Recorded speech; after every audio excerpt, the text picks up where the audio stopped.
Hello दोस्तों, स्वागत है आपका इस नई वीडियो में। दोस्तों, आज हम बुद्धि का त्रिकारक सिद्धांत टॉपिक को लेकर के आपके समक्ष उपस्थित हुए हैं। तो फ्रेंड्स, बिना देरी की इस इम्पोर्टेंट टॉपिक को शुरू करते हैं। चलिए, हमारा टॉपिक है बुद्धि का त्रिकारक सिद्धांत, जिसको क्या बोलते हैं, थ्री फैक्टर थ्योरी। आपसे पूछा जा सकता है कि बुद्धि का त्रिकारक सिद्धांत किसके द्वारा दिया गया। आपका सही उत्तर होगा स्पीयरमैन के द्वारा। तो स्पीयरमैन के द्वारा ये बुद्धि का त्रिकारक सिद्धांत कब दिया गया है, तो सन भी ध्यान रखिएगा, 1911 में। दोस्तों, जब हम बुद्धि के द्विकारक सिद्धांत के संदर्भ में बात करते हैं तो बुद्धि का द्विकारक सिद्धांत स्पीयरमैन के द्वारा दिया गया है। कब? 1904 में। और ये जो त्रिकारक सिद्धांत है ये भी स्पीयरमैन के द्वारा दिया गया है। कब? 1911 में। अगला प्रश्न आपसे पूछा जा सकता है कि स्पीयरमैन किस देश के मनोवैज्ञानिक हैं। आपका उत्तर होगा ब्रिटेन के मनोवैज्ञानिक। और स्पीयरमैन के द्वारा क्या किया गया है कि बुद्धि का त्रिकारक सिद्धांत प्रतिपादित किया गया है, और बुद्धि का द्विकारक सिद्धांत भी स्पीयरमैन के द्वारा दिया गया है। चलिए आगे बढ़ते हैं कि अब स्पीयरमैन ने 1904 में अपना द्विकारक सिद्धांत दिया था, तो उस द्विकारक सिद्धांत में स्पीयरमैन ने क्या किया था, संशोधन किया था, और उसमें एक तीसरा कारक बताया गया या फिर जोड़ दिया गया है। किसके द्वारा? स्पीयरमैन के द्वारा। अब वर्तमान समय में इस त्रिकारक सिद्धांत में कितने कारक हैं? 3 कारक। पहले जो द्विकारक सिद्धांत था, उस द्विकारक सिद्धांत में स्पीयरमैन ने बताया था कि 2 कारक होते हैं, लेकिन इस तीसरे कारक में उन्होंने 1911 में थोड़ा सा संशोधन किया द्विकारक सिद्धांत में, और उसमें तीसरा कारक जोड़ दिया, जिस तीसरे कारक का नाम क्या है? समूह कारक। अब 3 कारक कौन कौन से हैं? पहला कारक है हमारा सामान्य बुद्धि, यानी जिसको हम क्या बोलते हैं, एस जी कारक। और दूसरा है विशिष्ट बुद्धि, जिसको हम एस कारक के नाम से जानते हैं। और तीसरा जो कारक 1911 में जोड़ा गया है उसका नाम है समूह कारक, या फिर आप बोलोगे ग्रुप फैक्टर। तो दोस्तों, ये जो जी कारक होता है ये क्या होता है? जनरल फैक्टर, यानी सामान्य कारक होता है। तो इस सामान्य कारक में क्या होता है, जी कारक में, ये जी कारक जन्मजात होता है। आपसे प्रश्न पूछा जा सकता है कि जन्मजात कारक होता है जी कारक, एस कारक, या फिर समूह कारक। तो आपका उत्तर होगा जी कारक होता है जन्मजात। और ये जी कारक, अगला पूछा जा सकता है आपसे कि जी कारक तर्क एवं समस्या समाधान की योग्यता होती है।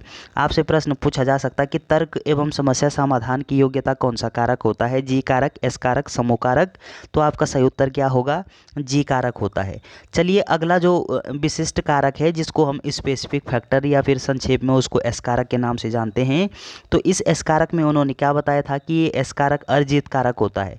आपसे प्रश्न पूछा जा सकता है कि अर्जित कारक होता है जी कारक, एस कारक, या फिर समूह कारक। आपका सही उत्तर क्या होगा? जो ये एस कारक है ये कैसा होता है? अर्जित कारक होता है। और ये एस कारक भिन्न भिन्न व्यक्तियों में भिन्न भिन्न प्रकार का होता है, अर्थात इस एस कारक के द्वारा या फिर इस एस कारक के कारण क्या होता है कि व्यक्तिगत विभिन्नता पाई जाती है।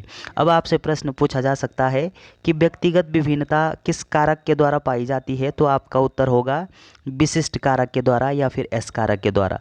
अब 1911 में जो तीसरा कारक जोड़ा गया है उसका नाम है समूह कारक। इसके संदर्भ में अब बात करते हैं।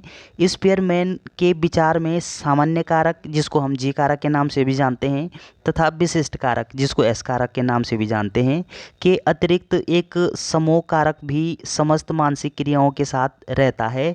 ऐसा जो ये कहा, ये जो विचार है ये उनके द्वारा कब प्रतिपादित किया गया है? तो 1911 में। और आगे क्या कह रहे हैं कि ये जो जी कारक होता है ये कुछ विशेष योग्यताएं होती हैं इस जी कारक में, जैसे यांत्रिक योग्यता होती है, आंकिक योग्यता, शाब्दिक योग्यता, संगीत योग्यता, स्मृति योग्यता, तार्किक योग्यता तथा बौद्धिक योग्यता आदि के संचालन के समूह कारक भी विशेष भूमिका निभाते हैं। तो ये जो समूह कारक है, इस समूह कारक में उन्होंने क्या बोला कि यांत्रिक योग्यता होती है, आंकिक योग्यता, शाब्दिक योग्यता, स्मृति योग्यता, तार्किक योग्यता, बौद्धिक योग्यता, ये बहुत सारी प्रकार की जो योग्यता हैं, बहुत सारी योग्यताएं जो हैं वो एक समूह के रूप में होती है। इसलिए उन्होंने जो तीसरा कारक बताया उसका नाम क्या बोला उन्होंने? समूह कारक। आगे उनके द्वारा बताया गया है कि समूह कारक एवं समूह कारक स्वयं अपने आप में कोई स्वतंत्र अस्तित्व नहीं रखता, बल्कि विभिन्न विशिष्ट कारकों तथा सामान्य कारकों के मिश्रण से यह अपना समूह बनाता है। इसलिए इसको क्या बोलते हैं? समूह कारक कहा गया है, समूह कारक के रूप में इसको जानते हैं। आगे क्या कह रहे हैं कि दोस्तों, जब हम बात करते हैं तो थॉर्नडाइक ने, ध्यान रखिएगा, थॉर्नडाइक जैसे मनोवैज्ञानिकों ने क्या किया था कि इस सिद्धांत की अवहेलना करते हुए कहा कि समूह कारक कोई नवीन कारक नहीं है, अपितु यह सामान्य और विशिष्ट कारकों का एक मिश्रण है। आपसे प्रश्न पूछा जा सकता है कि ये जो समूह कारक बताया गया है स्पीयरमैन के द्वारा 1911 में।